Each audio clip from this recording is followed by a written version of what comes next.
Hello friends, good morning, welcome back to my channel Priyashish লাইফস্টাইলে তোমাদের আরও একটি নতুন শর্টসের সঙ্গে স্বাগত। তো দেখো, মিনি ব্লগ তোমাদের সঙ্গে বিয়ে উপলক্ষে তো ছোটো ছোটো করে দিতেই থেকেছি। তো তারপরে আমি শ্বশুরবাড়িতে বিয়ে করে আসলাম। দেন এখানে এদের একটা ঠাকুর আছে নৃসিংহদেবতলা, কৃষ্ণনগরেই। তো সেখানে সকাল সকাল উঠে আর কি পুজো দেবো।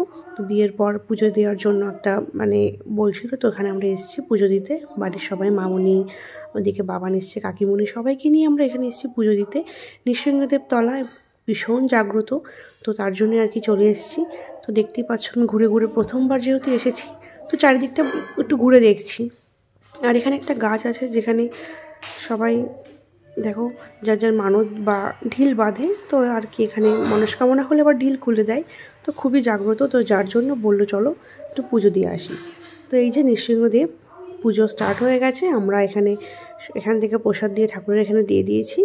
তো পুজো শেষ হয়ে যাওয়ার পরে সকালের দিকে যেহেতু এসেছিলাম, না খেয়েই পুজোটা দিলাম। তো তারপরে এখান থেকে একটা পেটাই, পরোটা, সিঙ্গাড়া, তো আমরা এখান থেকে খেয়ে নিলাম। তারপরে পুজো শেষে আমরা এখন খাওয়া দাওয়া সব কমপ্লিট, দেন বাড়ি যাওয়ার জন্য রওনা দিয়ে দিয়েছি।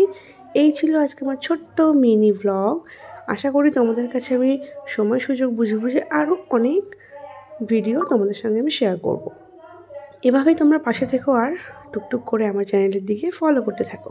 তোমাদের সঙ্গে কিছু ছবি আমি শেয়ার করে দিলাম।